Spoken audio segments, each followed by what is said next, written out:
badii lubbuu qaqqabeef nan gaabba. Qaama kamiirraayyuu haa dhufanii badii lubbuu namoota nagaaf baduu lubbuu loltootaaf nan gaabba. Daandii mariitti kan danqaa ta'e nu miti. Mootummaan Itoophiyaa waraanii kaabaa mariin akka furan fedhii qaba. Any political solution will furmaanni siyaasaa kamuu haqa itti gaafatamummaa fi marii irratti kan xiyyeeffate ta'uu qaba. And also in dialogue. WHO'n yaada Omicron irra kan ka'e namoonni imala yaana kaaqana keekachiis kanaaf oduu dabalatan waliin tura an asli galgalu.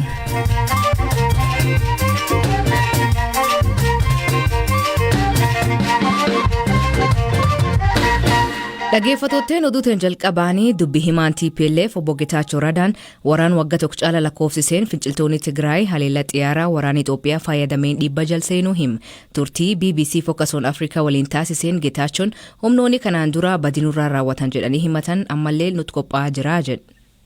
Ji'a tokko dura gara magaalaa teessoo mootummaa Itoophiyaa Finfinneetti dhiyaachaa jiraachuu fi mariin waraana dhaabuuf fedhiin akka hin jirre ka ibsaa turan aangawootni TPLF dhukaasa dhaabuun mariin akka gaggeeffamu fedhaa fi qophaa'ina qabaachuu xalayaa dura taa'aa dhaabbata biyyoota gamtoomaniif erganiin beeksisaniiru. Dubbii himaan TPLF obbo Getaachoo Raddaa dhimma kanaan wal qabate sagantaa BBC Focus on Africa irratti gaaffiif deebii yoo taasisan lubbuu namoota nagaa fi loltoota waraana kana keessatti darbee kumoota hedduu lakkaa'amuuf gaabbiin akka itti dhaga'amu dubbatanii mariif kan haala danqe nu hin turre jedhan ammas dhaabni isaanii mariif qophaa'aa ta'uu dubbatan.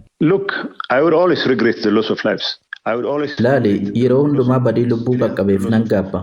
Qaama kamiirraayyuu haa dhufanii badii lubbuu namoota nagaaf baduu lubbuu loltootaaf nan gaabba. Eegaan kana jedhe garuu daandii mariitti kan danqaa ta'e nu miti. Uummanni keenya haleellaa jala jira. Uummanni keenya tajaajiloota akka teleekoominikeeshinii faa qofaarraatii miti kan adda cite.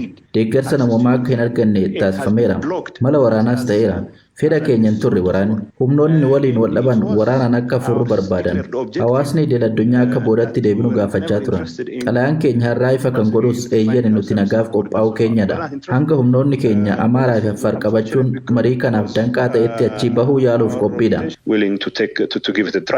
Humnoonni TPLF naannolee Amaaraa fi Affaar keessaa bahuun isaanii tooftaa waraanaaf ta'uu ka dubbachaa turan obbo Getaachoon amma mariif carraa kennuuf naannolee kana keessaa bahuu dubbatan. Pirees Seekreetariin waajjira ministeera muummee Billanee Siyyum ibsaarra miidiyaaleef kenniteen waraana jabaa tibba kana gaggeeffamaa tureen humnoonni TPLF naannolee Amaaraa fi Affaar hedduu keessaa injifatamanii bahuu himaniiru. Qaamni fedhe yaada TPLF tooftaafan bahee jedhu amanuun mirga ta'us ragaa argachuuf miidiyaaleen garas akka imalanii gabaasan gochuu akka danda'anis himaniiru. Obbo Getaachoon gaaffiif deebii isaaniin ammaan tana haleellaan xiyyaaraa keessumaa ka diroonii naannoo Tigraay keessatti raawwatamuu itti fufuu isaatiin daangaa qilleensaa naannoo Tigraay balalii qilleensaa ala akka ta'u hawaasni idil addunyaa tarkaanfii akka fudhatu gaafataniiru. The Air Force including drones are attacking. Humni qilleensaa diroonii dabalatee namoota nagaa irratti haleellaa raawwachuu itti fufeera.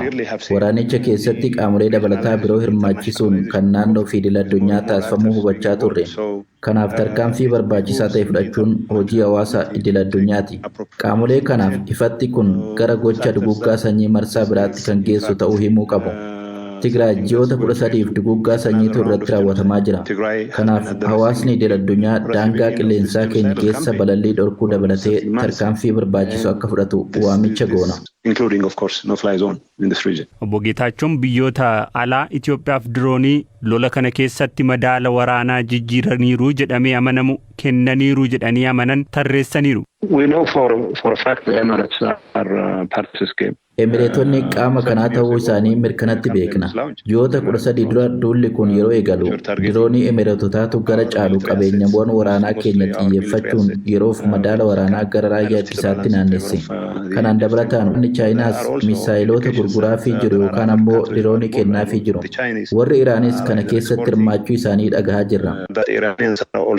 TPLF marii akka barbaadu beeksisuusaa hordofe haga ammaatti gama mootummaa Itoophiyaan ifatti deebiin kenname hin jiru jedhu obbo Getaachoon. We haven't. As I speak to you, drone attack is claiming. Hanga ammaatti humaa hin nageenye.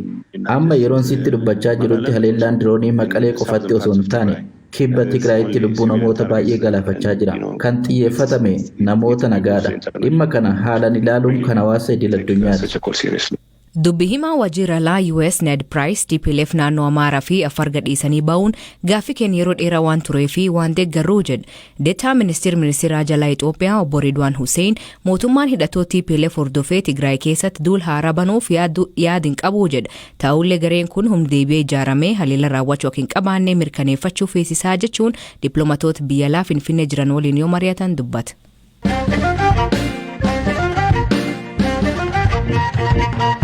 Torbeewwan muraasa as raayaan ittisa biyyaa naannolee Amaaraa fi Afar waliin ta'uun injifannoo waraana bal'aa goonfachuu dubbi himtuun waajjira ministeera muummee Bileenesiyyuum ibsiti.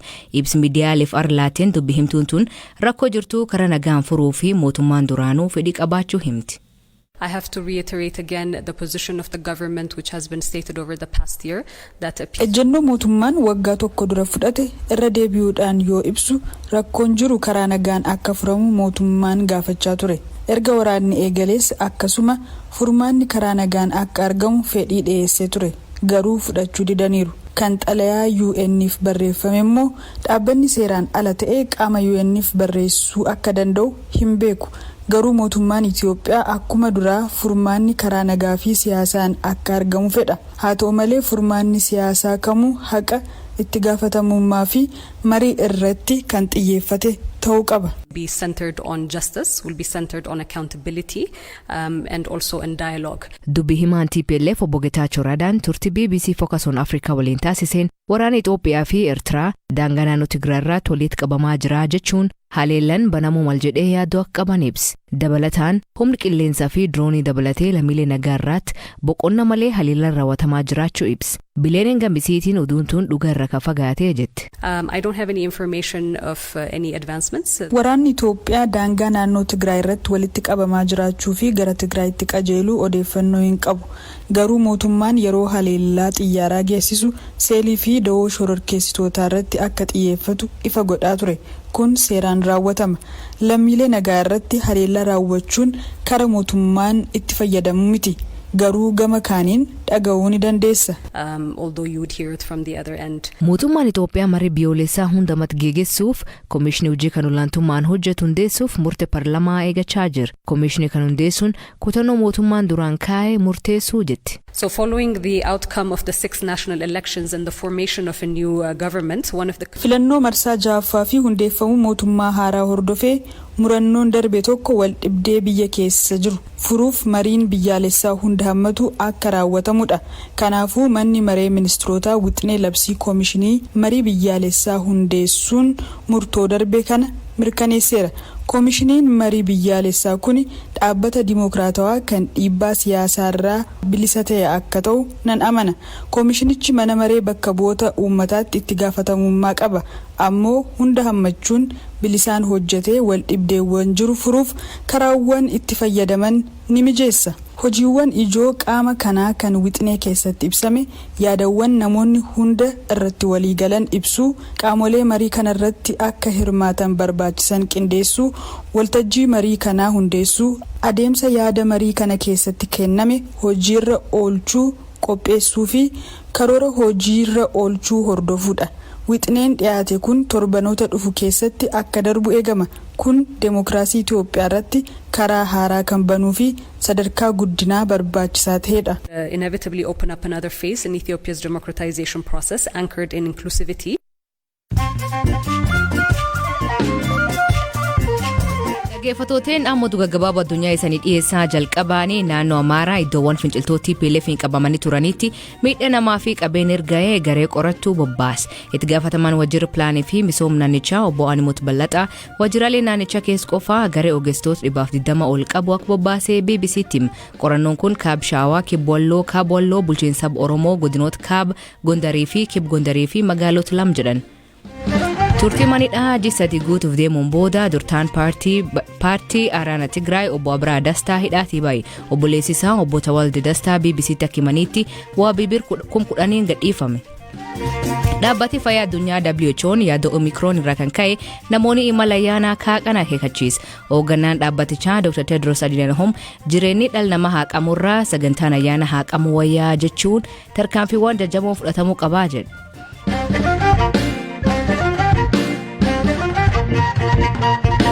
Dhaabbileen siyaasaa gurguddoon Oromiyaa keessa jiran marii biyyaalessaa hundirmaachisee fi hamaata ta'an geggeeffamuun yaada yeroo dheeraaf dhiyeessaa turaniif ta'uu fi akka eegamuutti geggeeffamnaan egeree Itoophiyaa fi bu'aa guddaa akka buusu himan. Qondaloonni adda bilisummaa Oromoo fi Koongireesii Federaalawaa Oromoo yaada BBC'f kennaniin abdii fi yaada marii kan irra qaban himan. Hoogganaan sabquunnamtii Abaa'oo obbo Lammii Gammachuu waa'ee yaada marii biyyaalessaa miidiyaan dhaga'u malee karaa dhaabaan qubiin qabnu jedha. Qondalii dhaabbatichaa kaabinee haaraa dhaabii bulchuun filatamanii Ministeera Ispoortii fi aadaa ta'an obbo Qajeela Mardaasaa immoo mariin kun reefuu qophiirra jira jechuun abdiirra qaban himan. Hoogganaan wajjir dhaab kafaa obbo Xuruuna Gamtaa immoo affeerran isaan ga'u dubbatan. Yaadi isaanii wal dura duuban dhiyaata. Nuti ammayyuu qophiidha marii siyaasaa biyya kanaa keessatti kamiiniyyuu dursee malee booda miti. Dhaabni keenya yeroo hundumaa rakkoo biyya kanaaf furmaata kan lafa kaa'u. Garuu qaamni kun walaban inni jedhu dhaabbilee barbaachise hirmaachisee warra kaan warra hin barbaannerraa walaba ta'uusaaf abdii maaliidha qabna. Kanaafuu nun miidiyaa irraa waan dhagahamaa jiruun addatti waan dhageenye hin qabnu, waan argine hin qabnu akka seeraa sinirmaachisa jedhamee waan qoodarraa fudhanne hammatti hin qabnu. Garuu akka qoodarraa fudhannuuf immoo nuti yeroo adda addaatti himaa turre inni biraa immoo walaba isa jedhuu fi haala amma jiru walaba nama hin jechisiisu. Maaliif biyya kana keessatti civic societyota adda addaa jiru, jaarmiyaaleen adda addaa turaniiru. Isaan kun kan isaan oofaman eenyuun akka ta'e hunduu waan quba qabu. Waan hamma hundeeffamu kana mormuu yookaan osoo hin taane inni sun boqonnaa biraadha. Garuu walaba jennee amantaa hirraa hin qabnu. Paartiilee tokko tokkoon yookaan dhuunfaadhaan xalayaan marii akkasiitu jira jedhamee ergame hin jiru. Sadarkaa qophii irra jiramudha malee sadarkaa itti waltajjiin qophaa'ee ajendaanis ifa ta'ee namooti itti affeeramaa jiranii miti. Paartiileedhaaf mata mataatti wanti ergame hin jiru, nu biras hin geenye. Gaafa yeroon isaa ga'e immoo hin hirmaanna jennee abdanna. Gaaffiin kun bara dheeraarraa jalqabee deemaa ture waan ta'eef fedhii nama hundaa, fedhii qaamota baay'ee waan ta'eef ni milkaa'a jennee abdanna. Hirmaannaan isaas ni bal'ata jennee abdanna. Mootummaanis kanarratti koomitmentii murannoo agarsiisee bollilii waan akkasii gadi baasuu isaatti gaariidha jennee fudhanna nuti. Mana maree paartilee siyaasaa Itoophiyaa jedhamu wajjinis mari'atame yaada keenya ibsineerra. Ammas gara fuulduraatti dhimma kanarratti marii geggeessuudhaaf waamichi nu ga'eera. Kanaaf waamicha sanarratti hirmanne waan jechuun nurra jiru yaada keenya dhiyeeffachuudhaaf qophii goonee namni ramadameera. Kanaaf itti adeemna. Waamichi gama mana maree paartilee siyaasaatiin immoo gama mootummaatiin isiniif taasifame? Waamichi kan nu godhame mana maree paartilee siyaasaa Itoophiyaati.